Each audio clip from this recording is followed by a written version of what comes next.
20 दिन बाकी है प्रीलिम्स के end suddenly it feels like every second matters. It's not just an exam any more, it's a storm and हम सब उस स्ट्रॉम के अंदर उलझे हुए हैं. Hello everyone, welcome back to my study vlog. आज के स्टडी व्लॉग में मैं आपको पूरा अपना स्ट्रैटेजी बता दूंगी जो मेरे 20 दिन के रहेंगे और साथ ही में मैं आपसे अपने मॉक्स के स्कोर भी शेयर करूंगी. So do watch the video till the end. ये दोपहर का टाइम है और मैं यहाँ लाइब्रेरी जा रही हूँ.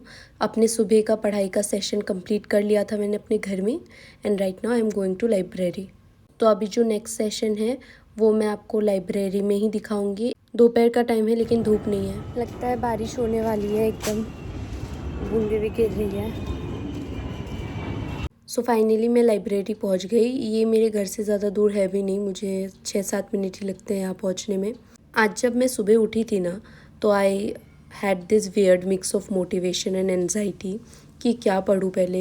मतलब पॉलिटी रिवाइज करूँ या एनवायरनमेंट के MCQs करूँ या PYQs करूँ या मॉक टेस्ट करूँ. लाइक कभी कभार ऐसा हो जाता है ना, लाइक क्या करे क्या नहीं समझ नहीं आता. Although I have made a time table for my self, लेकिन हमेशा टाइम टेबल के अकॉर्डिंग जाता भी नहीं है. एंड वो मैं क्या ही आपको दिखाऊँ. ये मतलब मेरा अभी जो टाइम टेबल है वो UPSC के सिलेबस से भी ज़्यादा बड़ा हो चुका है.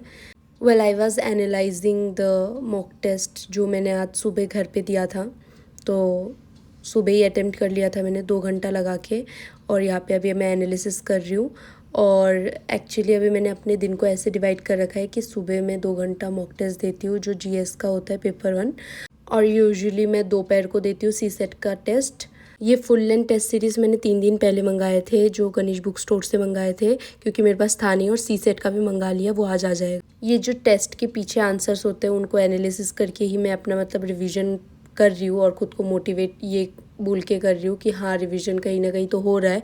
लेकिन सच बताऊँ तो I am not satisfied with that कि मुझे चाहिए कि मैं बुक लूँ अपना पूरा एक बार थॉरो रिवीजन करूँ अभी.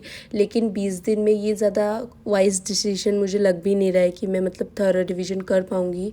तो अभी देखो जैसे मेरे पास 20 दिन है, ठीक है, तो मैंने सोचा इसको ऐसे डिवाइड करूँगी. मैंने ये सोचा था 1 मई से 15 मई तक मैं टेस्ट सीरीज़ में टेस्ट लगाऊँगी.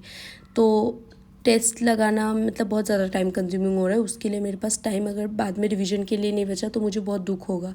तो इसीलिए अभी मेरा ये प्लान है कि मैं 1 मई से 10 मई तक टेस्ट लगाऊंगी डेडिकेटेडली, और उसके बाद मैं टेस्ट लगाना छोड़ दूंगी. मतलब 10 मई के बाद से मैं सिर्फ रिवीजन एंड रिवीजन पे फोकस करूंगी. और जो मेरा रिवीजन होगा वो इस तरह से होगा कि PYQ प्लस मैं वन शॉट वीडियोस देख लूँगी, क्योंकि मैंने इतना खास सबका नोट्स बनाया भी नहीं है कि मैं मतलब सबका मतलब रिवीजन कर पाऊँ.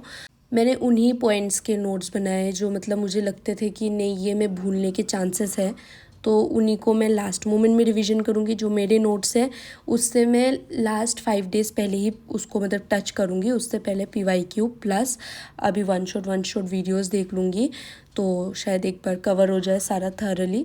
तो ये मैं सोच रही हूँ कि मई के 10 के बाद से मतलब 11 मई से 20 मई तक करूँगी. और उसके बीच में एक दिन हो सका तो एक फुल लेंथ टेस्ट लगा लूँगी, और उसके बाद तो फिर छोड़ ही देना है और टेस्ट नहीं लगाना है. यहाँ पे मैं करंट अफेयर्स के नोट्स कुछ बना रही थी, बट ये वही नोट्स है जो मैं सेकेंड टाइम मेरा रिवीजन हो रहा है, ठीक है.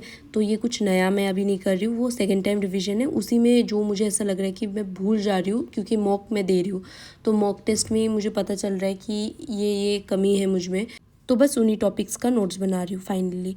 अभी इस बुक से मैं अपना हिस्ट्री कवर करने वाली हूँ. आपने लास्ट वीडियो में भी पूछा था मैं किस बुक से पढ़ रही हूँ, तो मैंने सोचा आपको दिखा दूँ. सो ये मैंने ओसवाल बुक से मंगाया है. दिस इज़ बेसिकली NCERT का कंपाइलेशन जिसमें पूरा 6 to 12 तक इन लोगों ने कवर किया है. साथ में MCQs क्वेश्चंस भी दिए सॉल्व करने के लिए मैंने मंगाए थे. तो मेरे पास ये टोटल 5 बुक्स आए थे. Indian polity, Indian economy, general science, history, geography. तो इसी के थ्रू आजकल मैं अपना रिवीजन भी कर रही हूँ. हर चीज़ तो नहीं कर पा रही हूँ, सिलेक्टिवली ही कर रही हूँ क्योंकि मेरे पास टाइम कम है. मतलब अगर मुझे ये बुक का पहले पता चल जाता तो ज़्यादा बेटर होता, क्योंकि लास्ट मोमेंट पे मैं एनसीईआरटी रिवाइज़ नहीं कर पाई थी, बहुत दिन हो गए थे।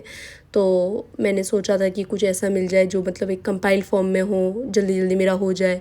तो मतलब मैंने एक दीदी से पूछा था, उन्होंने मुझे रिकमेंड किया था ये बुक कि ये ओसवाल का जो बुक्स है वो बहुत अच्छा आता है, और यहाँ पे वो लोग बहुत मतलब एनसीईआरटी का सिर्फ क्रक्स जो होता है, जो मेन पॉइंट्स है, वो पूरा कहानी नहीं, वो मेन चीज़ें सारा डाल देते हैं।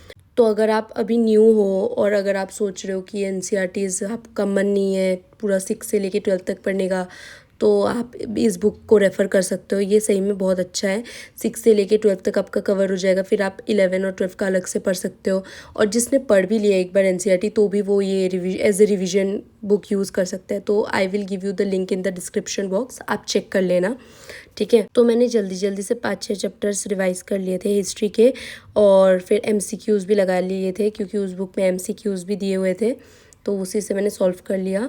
और अभी फिर यहाँ पे मैं ना इकोनॉमिक्स का 1 शॉट लेक्चर देख रही हूँ। एक्चुअली ये मैराथन है 12 आवर्स का, जो डॉक्टर शिविन सर ने कंडक्ट किया था, तो उन्हीं का मैं ये लेक्चर देख रही हूँ। और ये 12 आवर्स का है, तो मैंने इसको ऐसे सेग्रीगेट किया है कि मुझे 3 से 4 दिन में इसको कंप्लीट करना है। तो उस हिसाब से मैं ये वीडियो देख रही हूँ, क्योंकि मुझे एनालिसिस करने में बहुत टाइम लग जाता है, जो मैं मॉक टेस्ट लगाती हूँ या छोटी छोटी चीज़ें मैं जो अभी एक्टिव रिकॉल के थ्रू आजकल कर रही हूँ, जैसे रैंडमली कोई भी टॉपिक उठा लेती हूँ, फिर उसका रिविज़न कर लेती हूँ, डिस्कस कर लेती हूँ। तो ऐसे ही हो रहा है। फिर मैं अभी निकल गई, घर जा रही हूँ, क्योंकि मुझे सही में बहुत ज़्यादा नींद आ रही थी और मुझे चाय की क्रेविंग हो रही थी। तो मैं जल्दी जल्दी घर चली गई, और घर जाके मेरे को मिल गया कि मतलब मैंने जो मंगाया था सी सेट का, वो भी आ गया था। तो मेरे साथ हुआ क्या था ना, कि जो पीआर में मुझे बहुत सारे सेक्शनल टेस्ट मिल गए थे, तो उनको तो मैंने कर लिया, लेकिन लास्ट मोमेंट में मेरे को ये था कि फुल लेंथ टेस्ट तो मुझे लगाना है, वो तो मतलब मुझे अभी तक मेरे पास आया नहीं। तो फिर मुझे जल्दी जल्दी उसको मंगाना पड़ा। एंड ट्रस्ट मी, मतलब 3 दिन में मैंने मतलब कांटेक्ट किया गणेश बुक स्टोर के साथ कि मुझे 3 दिन में कैसे भी करके चाहिए, क्योंकि मुझे 1 मई से अपना स्टार्ट करना है। तो उन्होंने मुझे 3 दिन के अंदर भेज दिया था, जो कि मुझे सही में बहुत अच्छा लगा। तो आप अगर कहीं से भी हो ना, आप मतलब मंगा सकते हो यहाँ से बुक। और अगर आप दूसरे स्टेट पीसीएस या दूसरे एग्ज़ाम की तैयारी कर रहे हो, तो उनसे रिलेटेड भी बुक्स सारी अवेलेबल है। तो मैं लिंक डिस्क्रिप्शन में दे दूँगी, आप एक बार चेक कर लेना, क्योंकि आप लोग पूछते रहते हो मुझसे कि आपने कहाँ से मंगाया है, कहाँ से मंगा सकते हैं। तो आप मंगा सकते हो गणेश बुक स्टोर से, और ये कोई प्रमोशनल वीडियो नहीं है, मैं बस आपको एज एन इन्फॉर्मेशन बता रही हूँ, क्योंकि आप लोग पूछते रहते हो कि कहाँ से मंगा सकते हैं, या फिर कौन सा अच्छा ऑनलाइन डिलीवरी सोर्सेस है जहाँ से बुक हम मंगा सकते हैं या कुछ भी मंगा सकते हैं। तो आप मंगा सकते हो, मैं लिंक डिस्क्रिप्शन में दे दूँगी। और रही बात, यहाँ पे अभी मैं सी सेट कर रही हूँ। ये मेरे टेबल पे आप देख रहे होंगे बहुत सारे टेस्ट सीरीज़ का ढेर लगा हुआ है, बट मैं सारे लगा ही नहीं पाई हूँ अभी तक। मैंने फुल लेंथी 6 से शायद 7 लगाए हैं, और सी सेट का 2 ही लगाया था, वो ऑनलाइन लगाया था। आज मेरे पास आ गया है, तो मैं यहाँ से लगा रही हूँ, विजन का है ये। तो ये करते करते मुझे बहुत टाइम लग जाएगा, तो वीडियो को यहीं पे ख़त्म कर देते हैं आज का। And I hope you like this video. We will meet soon again, maybe after the prelims और मे बी बिफोर प्रीलिम्स। एक बार मैं और वीडियो डाल दूँ अगर मुझे टाइम मिला तो। If you like this video, do like, share and subscribe. And चलो अभी टेक केयर, पढ़ते रहो, मोटिवेट रहो।